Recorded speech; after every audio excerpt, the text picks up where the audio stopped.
बहुत सारे ट्रेडर्स के लिए कंफ्यूजिंग है हाउ टू अंडरस्टैंड कि कौन सा डायवर्जेंस को नहीं रहना है। अगर समझो प्राइस नया हाई क्रिएट करता है और आरएसआई भी फर्स्ट टाइम पे सेम ही करता है, यूजुअली यही टेंडेंसी होता है। इसमें ऐसा क्यों हुआ कि आरएसआई इतने ऊपर से आ रहा है कि डायवर्जेंस कॉन्स्टेंटली दिखा है। प्राइस ने ये वाले हाई को ब्रेक किया और उसी सीक्वेंस में आरएसआई ने भी नया हाई ब्रेक कर दिया। यहाँ पे आपको ये वाले लेवल को इग्नोर करना चाहिए और आपको हाई टू हाई अगर ड्रॉ करना है तो आप हाई टू हाई ड्रॉ करके देख सकते हो। तो that is the reason how you should negate, means आपको डायवर्जेंस को वहाँ पे वेटेज नहीं देना है।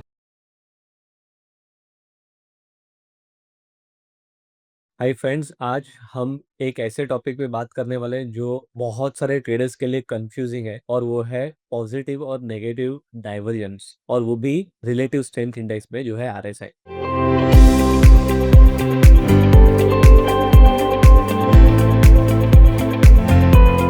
मेरे पास ऐसी बहुत सारी क्वेरीज आती है और काफी लोग जो आरएसआई को यूज करते हैं वो भी बहुत कंफ्यूज होते हैं कि डाइवर्जेंस कौन सा वाला देखना है, कौन से पीरियड का देखना है, पहले के 5 कैंडल का देखूं, 10 कैंडल का देखूं, पहले का वैलिड है नहीं है। तो ये जो इश्यू है आज इसको सॉल्व करते हैं। आज समझते हैं कि डाइवर्जेंस को कैसे देखना चाहिए, कौन से वाले डाइवर्जेंसीज वैलिड होते हैं और कौन से वाले डाइवर्जेंसीज इनवैलिड हो गए रहते हैं, जिनको आपको देखने की फिर जरूरत नहीं है। तो अगर आप नेगेटिव और पॉजिटिव डाइवर्जेंस के बारे में नहीं जानते हो तो मैंने इसके ऊपर स्पेसिफिकली एक वीडियो किया है, तो आप वो हमारे यूट्यूब के प्लेलिस्ट में जाके चेक कर सकते हो, जहाँ पे हमने सिर्फ डाइवर्जेंस क्या होता है उसके ऊपर डिस्कशन किया है। ये जो वीडियो है इसमें डाइवर्जेंस को कैसे देखना है उसके ऊपर मैं डिस्कशन करने वाला हूँ। तो आइए देखते हैं पहले कि डाइवर्जेंस को कौन से रेंज तक और क्या जोन तक उसको देखना है और कैसे वैलिडेट और इनवैलिडेट करना है। तो ये निफ्टी का चार्ट है अभी हमारे सामने, और डाइवर्जेंस एक ऐसा कॉन्सेप्ट है जो यूजुअली बहुत कॉमन है बट बहुत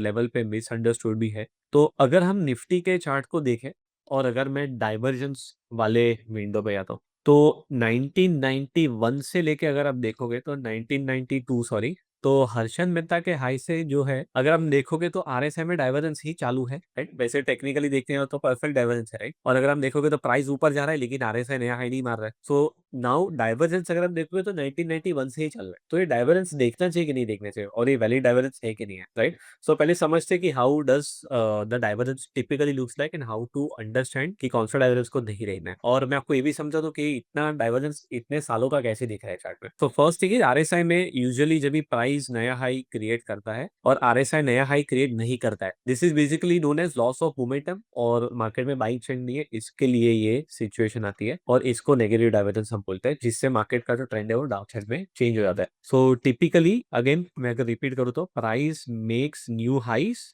but RSI does not make new highs, इसको बोलते हैं नेगेटिव डाइवर्जेंस। और अगर प्राइस नए लो मारते जाता है लेकिन आरएसआई नए लोज नहीं मारता है तो उसे पॉजिटिव डाइवर्जेंस बोलते हैं, जिससे पॉजिटिव टर्न अराउंड मार्केट में आता है, ट्रेंड चेंज होता है पॉजिटिव डायरेक्शन में। तो ये हो गया डाइवर्जेंस की बात। अभी डाइवर्जेंस पे इसका कंटिन्यूएशन को कैसे देखना चाहिए वो हम समझते हैं कि अगर समझो प्राइस नया हाई क्रिएट करता है और आरएसआई भी फर्स्ट टाइम पे सेम ही करता है, यूजुअली यही टेंडेंसी होता है। इसके बाद में price again makes a new high and you see that RSI does not make a new high. तो प्राइस ने नया हाई मारा, आरएसआई ने नहीं मारा। मान के जो प्राइस ने फिर से नया हाई मार दिया और आरएसआई ने फिर से नया हाई नहीं मारा। ये जो सिचुएशन है ना अभी डाइवर्जेंस में, ओके। पर अगर आगे जाने के बाद में प्राइस नया हाई मारता है फिर से, okay, let's say price again makes a new high, but उसके बाद में आरएसआई भी उसी सीक्वेंस में अगर नया हाई क्रॉस कर लेता है तो जो डाइवर्जेंस है वो अभी वहां से निकल जाता है, मींस डाइवर्जेंस अभी वहां से वॉइड हो गया।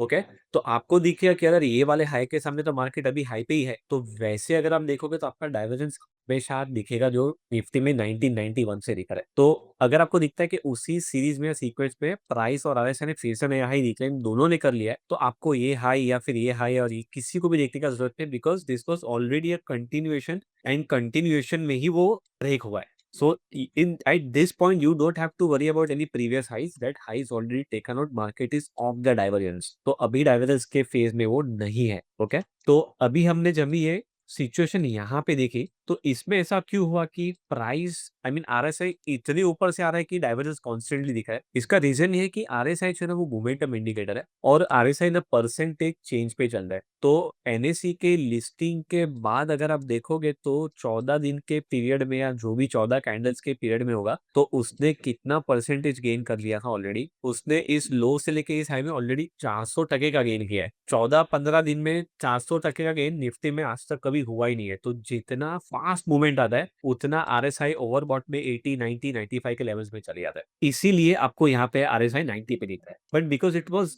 Just out of the like listing होने के बाद ही वो आया। तो इतने कम टाइम में इतना फास्ट वो आज तक कभी आया नहीं है। इसलिए आरएसआई का जो 90 का लेवल है उसको ब्रेक करना एक्सट्रीमली डिफिकल्ट है मार्केट के लिए, क्योंकि अभी उसका एक मैच्योरिटी लेवल अलग है। यहाँ से आप ऐसा नहीं देख सकते हो कि 20 हजार से निफ्टी 14 दिन में 200-300 टका चलेगा, पॉसिबल नहीं है, right. So then it is never going to be possible कि वो आरएसआई का कभी हाई तोड़ेगा। तो ऐसे सिचुएशन में अगर आप डाइवर्जेंस को पकड़ के हम लोग बैठेंगे तो it is going to be a very very problematic scenario. तो हम लोगों को इसमें देखना क्या है कि अगर प्राइस ने नया हाई क्रिएट किया और अगर आरएसआई ने नया हाई क्रिएट नहीं किया, so this was the divergence, market वहां से गिर भी गया। लेकिन उसके बाद अगर हम देखोगे प्राइस ने फिर से नया हाई रिक्लेम किया और वो टाइम पे अगर हम देखोगे तो आरएसआई ने भी हाई रिक्लेम कर लिया है। तो RSI also made a new high and price also made a new high. Now there is no divergence, it is of the divergence. तो वो जो 1991 से हम लोग देख रहे थे वो सीधा तो यहाँ पे ही खत्म हो गया। आप तो उसके आगे देखना है। So that is the first and the most important thing, how to see divergence. मैं आपको अभी इसी के रिलेटेड मैं आपको थोड़े एग्जांपल्स और देखता हूँ। So let's go in see some other stocks. Mazagon dock में एक एग्जांपल को चेक करते हैं। अभी इस एग्जांपल में अगर हम इसको ध्यान से देखें तो डाइवर्जेंस का कंपैरिजन पहले यहाँ से स्टार्ट करते हो। Okay, so if you see this chart तो डाइवर्जेंस जो है वो खत्म होने का नाम नहीं ले रहा है यहाँ पे भी। तो अगर आप इसमें नोटिस करोगे तो पहला हाई यहाँ पे है, एक हाई यहाँ पे, फिर दूसरा यहाँ पे फिर एक नया हाई मार रहा है और फिर एक नया हाई मार रहा है। वो ट्रेंड करते ही जा रहा है और आरएसआई डाइवर्जेंस देते ही जा रहा है। तो ये तो कभी खत्म ही नहीं हो रहा है, प्राइस जाते ही जा रहा है ऊपर, right. How could we have understood कि it is of the divergence now, let's see that. तो मैं फिर से अभी इसको मार्किंग में देखता हूँ। तो ये हाई है, ये हाई से अगर मैं ये हाई को कंपेयर करूँ ये वाले हाई में तो yes there is a divergence, perfect divergence है। तो ये डाइवर्जेंस में काउंट होगा। इसके बाद में प्राइस ने फिर से नया हाई क्रिएट किया है, आरएसआई ने फिर से नया हाई नहीं मारा है। ये डाइवर्जेंस भी था, फॉल भी आया थोड़ा बहुत, कंसोलिडेशन में चले गए हम। अभी हमारे सामने सबसे लेटेस्ट हाई ये वाला है। इसके सामने अगर आप देखोगे ना प्राइस ने नया हाई मारा है यहाँ पे, और आप देखोगे तो यहाँ पे भी yes RSI did not make a new high, but see what happened after this. Price ने ये वाले हाई को ब्रेक किया और उसी सीक्वेंस में आरएसआई ने भी नया हाई ब्रेक कर दिया। तो ये जो पूरी सीरीज थी डाइवर्जेंस की वो यहाँ पे ही खत्म हो गई। Now you don't have to consider this anywhere by looking at divergence. वो ब्रेक होके कंटिन्यू कर लिया उसने। तो हम इसके आगे देखते हैं कि इसके आगे क्या हुआ। तो अभी हम जाएंगे ये पॉइंट से और यहाँ पे ऑब्वियसली नया हाई मार दिया तो पीछे का कुछ देखने की जरूरत नहीं, इस हाई से कंपेयर करके देखते हैं। सो इस हाई से अगर कंपैरिजन पे हम लोग जाए तो this is the highest high. इसके सामने प्राइस नीचे गया, आरएसआई भी नीचे गया, प्राइस ने हाई मारा, आरएसआई ने भी आई मीन पुल बैक दिया, प्राइस ने नया हाई मारा, आरएसआई ने भी नया हाई मारा। यहाँ पे हर एक हाई लो है ना इसके नीचे परफेक्टली प्ले आउट हुआ है। ओके, तो यहाँ तक सब सही आ रहा है। अभी प्राइस ने यहाँ पे नया हाई क्रिएट किया बिकॉज इसके ऊपर और कोई भी हाई था ही नहीं subsequently. So this was the new high. ये जब भी हाई बनाया तभी अगर आप नोटिस करोगे तो price had made a new high but RSI did not make a new high because इसके बीच में ऐसा कोई भी कैंडल आया नहीं था जिसने कोई भी स्पाइक मार के नया हाई इसके सामने मारा। तो ये कंफर्टेबली न्यूट्रल पोजीशन में ही चल रहा था जैसे प्राइस चल रहा था। यहाँ पे आपको ये वाले लेवल को इग्नोर करना चाहिए और आपको हाई टू हाई अगर ड्रॉ करना है तो हाई टू हाई ड्रॉ करके देख सकते हो। तो यहाँ से डाइवर्स हुआ और बाद में फॉल हुआ। So next time if again price goes up from this point और अगर इस पॉइंट पे आपको दिखता है कि आरएसआई भी इसका हाई निकाल लेता है और प्राइस भी नया हाई मान लेता है तो फिर आपको पीछे के हाई की या उसके पीछे के हाई की या उसके पीछे के हाई की चिंता करने की जरूरत नहीं है। वो डाइवर्जेंस ऑलरेडी वहां से हट चुका है। आपको खाली इधर ही फोकस करना है। Once it is of the divergence now there is nothing to worry about. तो डाइवर्जेंस इस तरीके से नेगेट हो जाते हैं। तो सीरीज में जब तक है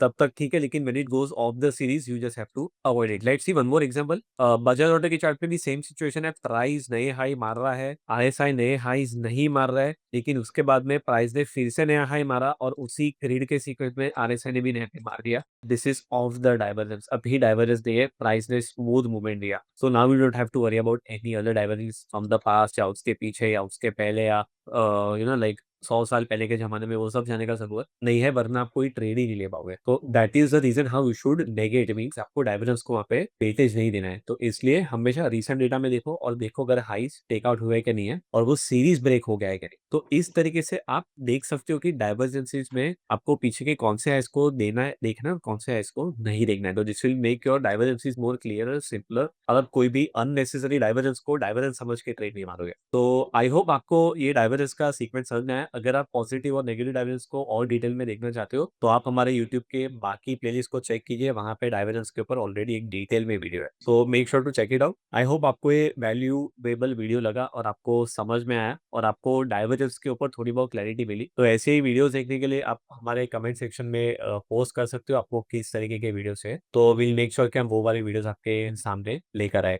थैंक यू सो मच। मिलते हैं हमारे अगले वीडियो में।